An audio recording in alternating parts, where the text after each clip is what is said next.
Hi, welcome to this Blender video tutorial entitled Rigid Bodies Part 1.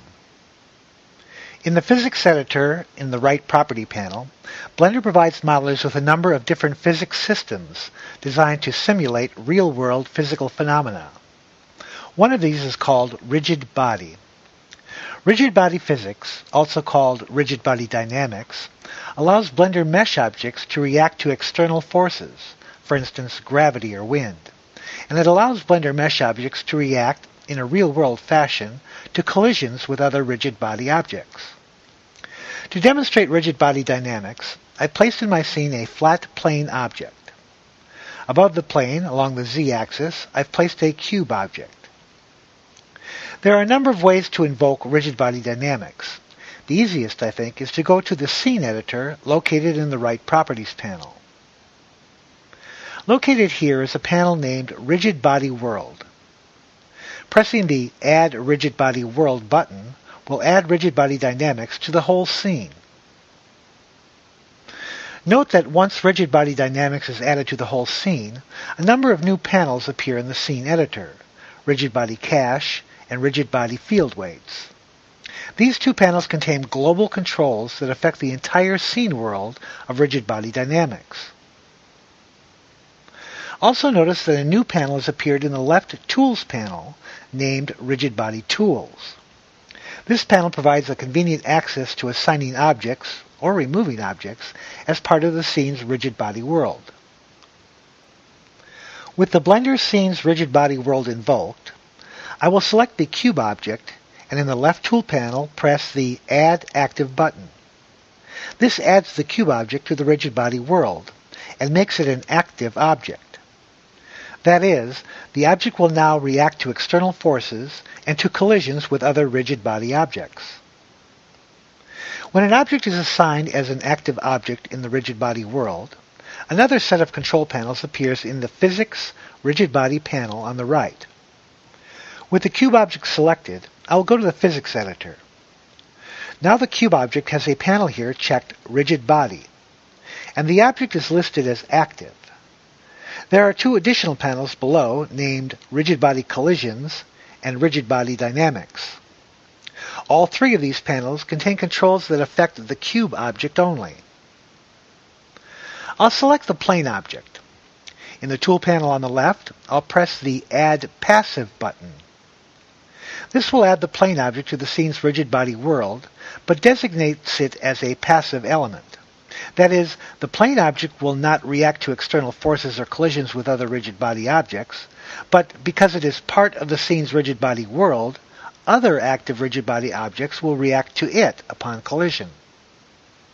Note also that when an object is assigned as a passive object in the rigid body world, a set of control panels appears in the Physics Rigid Body panel on the right for that passive object as well. To execute the rigid body simulation, I'll press Alt-A. This executes the simulation. Note the cube object, affected by gravity, falls down along the z-axis and collides with the passive plane object. Note also that the simulation is controlled by the Blender timeline, starting on frame 1 and going to frame 250 and then resetting. Instead of using the Alt-A keys to execute a simulation, you can also use the timeline control buttons. Using those controls, I'll stop the simulation. Go back to frame 1 and play the simulation. Then press Stop and go back to frame 1. Note that in this whole process we have not created any settings for gravity. Blender automatically invokes gravity into all Blender scenes by default. I'll go to the Scene Editor. Here is a checked panel by default called Gravity. Note that the Z controller is preset to -9.810. This setting reflects the force of gravity in the real world. Changing a setting here will affect the force of gravity throughout the scene. Note, however, that this gravity force does not affect Blender objects unless they are part of some physics dynamics, like rigid bodies or soft bodies or particles. In the 3D editor, I will go to Front Orthographic View.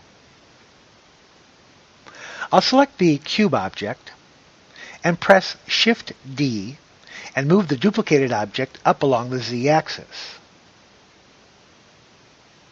I'll then go to the physics editor. Note that this duplicated cube carries over all of the rigid body settings of the original. It is an active element of the scene's rigid body world. I'll press the play button to run the simulation.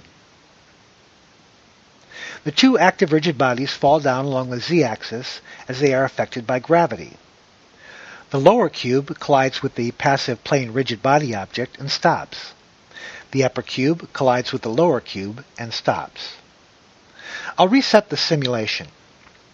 I'll switch to front view, and I'll select the top cube, then press Shift-S and snap my cursor to the object. I'll then select the lower cube and press Shift-S and snap the object to the cursor. Now both cubes occupy the same place in 3D space. I'll move one of the cube objects a bit along the X-axis, and then scale the cube up along the Y-axis. I'll then play the simulation. The reason the cubes fall down along the Z-axis is because they have a certain mass, and that mass is affected by the force of gravity. In Blender Rigid Body Dynamics, all objects have a default mass of 1.0. You can see the mass setting for each of the selected objects in the Physics Editor Rigid Body panel. I'll change the mass of the rectangular object from 1 to 1000, and then play the simulation. As Galileo discovered when dropping a ball from the Leaning Tower of Pisa in 1589, the two objects of different masses will fall or accelerate at the same rate. However, an object's mass does have an effect when it collides with another object. I will turn on layer number 2. Here I have modeled a simple lever with a slightly extruded plane object on top of a cylindrical object. I will select the plane and make it an active rigid body object. I'll select the cylinder and make it a passive rigid body object. I will then go to top view and move the cube with a mass of 1.0 to the right end of the lever, and then move the rectangle with a mass of 1000 to the left end of the lever. I'll then adjust my view and play the simulation. As in the real world, the heavy mass object effect on the lever is stronger than the light mass effect and thus flips it out into space. I'll reset the simulation to frame number 1. And I'll select the lever plane and in the physics panel, remove it from the scene's rigid body world by clicking on the X rigid body button. I will do the same for the cylinder object. I will then play the animation. Because the lever plane and cylinder are not part of the scene's rigid world, neither active nor passive, the falling rigid bodies are not affected by colliding with them. In fact, they pass through as if they didn't exist. Thus, modelers may have both rigid body objects and non-rigid body objects in the same scene. I'll reset the simulation and turn off layer number 2. I'll select the rectangular object that currently has a mass of 1000. Blender provides a wide selection of pre-calculated masses for rigid body objects. I'll click on the Calculate Mass button located in the left Rigid Body Tools panel. Here is a selection of pre-calculated real-world masses for various types of materials.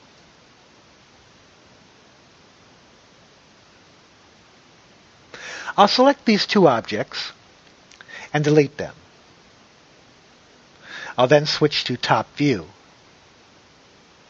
And I'll add a UV sphere object to the scene. I'll switch to front view and make sure that the sphere is located above the ground plane. For clarity, I'll smooth the UV sphere. With the sphere selected, I will make it an active rigid body object. Then play the simulation. Like the cube, the sphere reacts to gravity and falls down along the z-axis. In the Sphere Objects Rigid Body Collisions panel of the Physics Editor, I'll set the bounciness setting to 0.75, and then play the simulation. Despite the bounciness setting of 0.75, the sphere does not bounce off the passive rigid body plane object. Newton's third law of physics states that when a first body exerts a force on a second body, the second body simultaneously exerts a force on the first body. In other words, for every action, there is an equal and opposite reaction. I'll select the passive plane object. In the Rigid Body Collisions panel of the Physics Editor, I'll set the bounciness controller to an equal value of 0.75, and then play the simulation. The sphere now bounces off the passive rigid body plane object. I will reset the simulation and go to Front View. I'll select this sphere and press Shift-D and make a duplicate sphere and move it up along the z-axis. Note that this new object, because it is a duplicate of an existing active rigid body, is itself an active rigid body and has a bounciness setting of 0.75. I'll adjust my view and then play the simulation.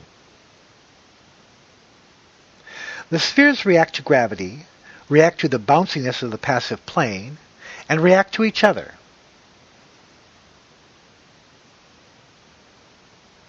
I'll reset the simulation.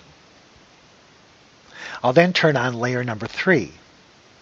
Here I have modeled a slanting plane object. I'll select the slanting plane and make it a passive rigid body object. I'll then set the object's bounciness to 0.75 and then play the simulation. The sphere objects react to the collisions and finally roll down the plane off the display.